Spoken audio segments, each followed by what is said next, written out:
John, where are you at on the Austin Reaves debates? Because we got this, not to put our people out there, we got this wildly entertaining Athletic NBA show group text Yep. where people get loose. And, there's a handful of folks in there that, probably think that I could beat Austin Reaves in one-on-one, the way they talk about him.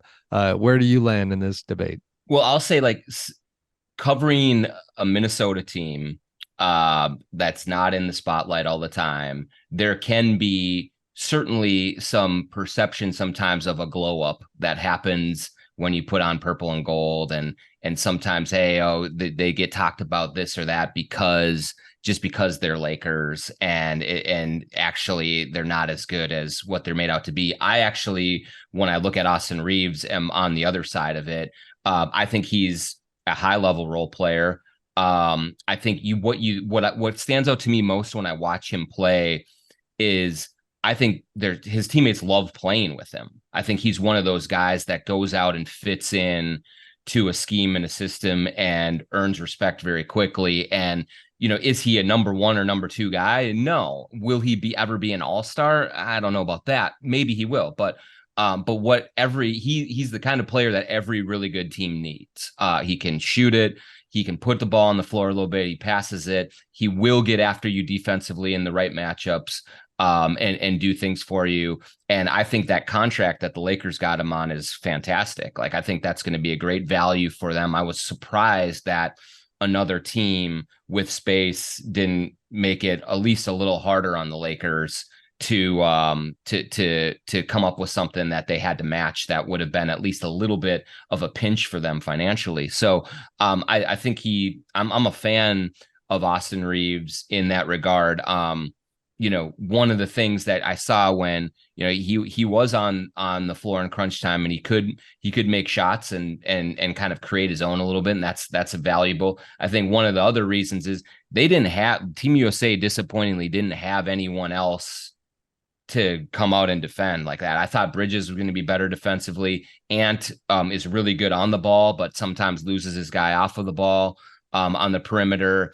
And so, and Jalen Brunson just isn't that. I know we're guilty, media inherently, again, is like Monday morning quarterbacking. Literally, it's Monday morning. We're doing that. But John, if you're looking at it again and saying, all right, some of Austin's minutes defensively, maybe they should have gone to this guy or that guy. I mean, Josh Hart comes to mind, but yeah, but he was such a liability to offensively shot making wise that I don't know that he's the guy. Like, I mean, that's why I don't know that they had another option to put out there. Ingram, this was not the tournament for him. This was not the team for him. He did not look ready for it. And didn't look like a good fit that way. Cam Johnson was meh. They're just 23%. And I know it's low sample size, but I mean, I wonder if you could have played more Walker Kessler and just at least given it a look of like what does a Kessler Paolo front court look like? What does a Kessler Jaren Jackson Jr. front court look like? Because my thing was ultimately like, I don't want to scapegoat anybody, because I think in a situation like this that there's plenty of blame to go around, but I do feel like Jaren Jackson Jr. and the foul trouble. This was stuff we saw with terrible. Memphis. This was kind of like the worst version of Jaren Jackson Jr., which was, gets into foul trouble, doesn't rebound well, and ultimately can kind of be played off the floor or played into, kind of an ineffective style where now he's in foul trouble and he can't be as aggressive as he normally is. And I think then when you have him as your last line of defense, and then you're playing basically four guards or like a wing and three guards, yeah, you're not going to be good defensively. You're not going to be good on the glass. Like, that was it. Like, ultimately, to me, it was a size thing. The bigs were the problem, for sure. They got crushed on the glass, second chance points in the paint. Like, they were just too small. And again, if you're asking, we're talking about Austin, so I'm going to use him as an example. But like, if you're asking Austin Reaves to guard 6'10" bigs in a FIBA tournament, like, yeah, you're going to probably lose.